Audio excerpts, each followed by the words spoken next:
Bonsoir à tous. Alors on passe en premier, mais on va commencer par la fin. On va parler de la fin de vie, puisque vous le savez certainement, Boulanger est un acteur majeur de la vente de neufs aujourd'hui de produits, mais c'est aussi le premier acteur de la collecte de déchets électrodomestiques en France. Chloé, est-ce que tu peux en dire un mot? Effectivement, Daniel, tu as raison.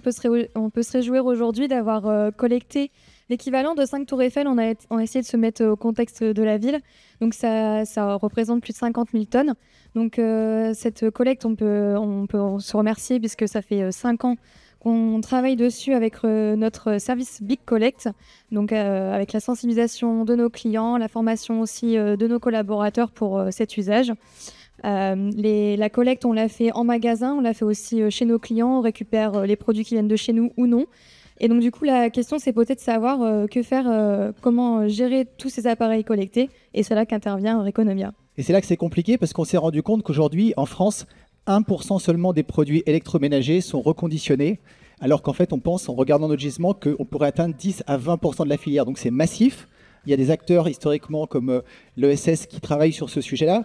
Et on a créé un réseau de reconditionneurs en local, au plus proche de nos magasins, partout en France, pour pouvoir ajouter du reconditionnement, créer cette offre, venir la revendre dans nos magasins, la revendre ailleurs, créer de nouveaux emplois. On a, en l'espace de 2 ans, comme ça, créé un réseau de plus de 250 reconditionneurs en France. Ça fait déjà 150 emplois, rien que 35 de créés depuis le début de l'année. Et on pense qu'on ne va pas tarder à faire notre première tour Eiffel en cumulé d'appareils reconditionnés made in France. Et on a un très bel exemple que vous voyez tourner sur la vidéo à Pau, où le reconditionneur est à quelques centaines de mètres de notre dernier magasin, Flagship. Et il reconditionne ces appareils. Et ensuite, les appareils reviennent dans le magasin Boulanger et développent une nouvelle offre de seconde vie.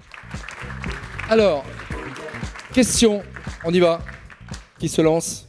Julien Schneider, l'Occitane. C'est conditionner un achat pour le client final. Vous venez chercher le produit chez lui, mais est-ce qu'il est obligé d'acheter chez Boulanger ou est-ce qu'on peut simplement vous appeler pour que vous veniez récupérer un vieil appareil? Alors, il y a 3 solutions possibles. La première, c'est du dépôt en magasin dans nos bacs de collecte. La deuxième, c'est s'il y a une livraison d'un gros appareil électroménager, on propose la reprise de l'ancien. Et la troisième, c'est on appelle directement le 3011 et on se déplace en magasin pour récupérer. Sans achat, évidemment. Ouais. Et du coup, il y a un coût quand on appelle le 3011, si vous venez simplement récupérer une machine. C'est un appel gratuit. L'appel, j'imagine, et le service? Le service c'est gratuit et on l'a inventé au moment du Covid. Anthony Delvalle. Est-ce qu'il y a une application qui permet justement d'aller à digitaliser en tout cas la relation avec le client?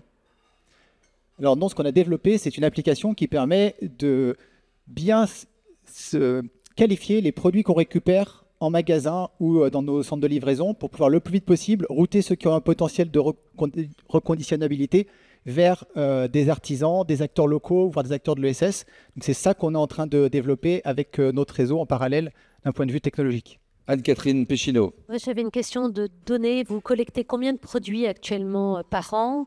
Et quel est le souci? Est-ce que le souci, c'est de collecter plus de produits ou d'avoir plus de gens qui les réparent? On a de plus en plus d'équipements et on les jette de plus en plus. Donc il faut les collecter beaucoup plus. C'est pour ça que ce que disait Chloé est important. Donc il y a un sujet d'en récupérer plus. Mais ensuite, ça augmente à une telle vitesse que les infrastructures aujourd'hui, elles n'ont pas évolué suffisamment. Pour vous donner un ordre de grandeur, aujourd'hui en France, c'est à peu près 200 000 produits qui sont reconditionnés historiquement. Nous, on pense que pour bien décarboner notre filière, il y a un potentiel juste sur le gros électroménager de 2 à 3 millions. Donc Franck Maté, jouer club, bien entendu. Vous avez. Vas-y. Moi, j'avais une question sur, en fait, quel est le différentiel de prix que vous avez entre un produit neuf et un produit reconditionné? Parce que j'imagine que le reconditionnement, ça représente du temps, c'est des prestataires extérieurs. Donc finalement, quel est l'avantage consommateur que vous proposez avec des produits reconditionnés? L'avantage prix, il est clé parce que le premier levier d'achat aujourd'hui reconditionné, que ce soit dans des métiers où le smartphone, où c'est déjà 20% du marché, ou ceux dans de nouveaux métiers comme l'électrodomestique, c'est clairement le prix qui est le premier attracteur. Et on voit qu'aujourd'hui, c'est à peu près un décrochage entre 20 et 30% par rapport à une offre de produits neufs qu'il faut proposer. Mais après, ça peut monter. C'est-à-dire que des produits premium reconditionnés, aujourd'hui, peuvent valoir plus que des produits d'entrée de gamme. Et c'est fréquent qu'on trouve des produits dans l'électroménager à 500, 600, même 2000 euros. À partir du moment où ils sont reconditionnés de très bonne qualité et qu'ils correspondent en fait à un besoin du client. Karine Schrenzel. Est-ce qu'aujourd'hui, la revente suffit à rendre l'activité rentable ou c'est une activité encore déficitaire chez vous? Alors, l'activité, d'abord, elle doit être rentable pour les reconditionneurs parce que c'est des artisans, des petites structures. Donc aujourd'hui, elle est rentable, elle a la nécessité d'être rentable. Nous, aujourd'hui, notre plateforme, elle est en train de scaler. Donc on a un enjeu, comme je vous le disais, de développer le gisement.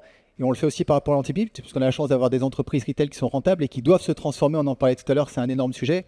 Donc un de nos sujets, c'est d'investir pour développer ce capacitif qui va nous permettre demain de faire une part de reconditionné massive dans nos offres de retail. Allez, dernière question, on y va. Emmanuel.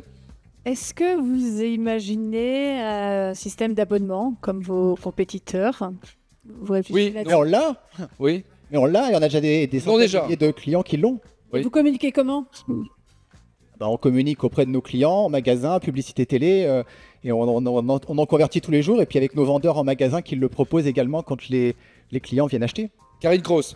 Comme il y a un sujet de taille, est-ce que vous avez pensé à vous associer avec d'autres acteurs pour mutualiser votre plateforme ou est-ce que vous avez pour ambition de la proposer à d'autres justement après? Oui, elle est déjà ouverte à Auchan, qui a commencé à Et développer. Carrefour, non. Eh bien, quand ils veulent. En fait, on C'est est. pour ça que je posais la Et question. tout à fait. En fait, tous les acteurs de l'électrodomestique sont les bienvenus parce qu'on pense qu'en fait, sur ces sujets d'économie circulaire, il faut collaborer pour arriver à craquer le sujet. Vous avez entendu la musique, c'est dernière question. Richard Jolivet. Comment vous sélectionnez vos réparateurs, justement vos artisans, et comment vous garantissez justement aux clients que le produit reste qualitatif? D'abord, il y a un sujet de localisation, parce qu'on cherche des réparateurs qui sont à proximité.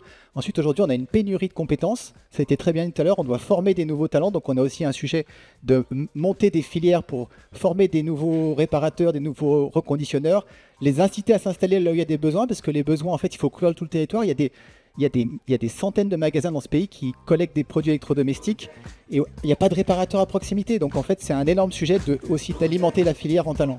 Eh bien, on peut les applaudir. Bravo. Respect.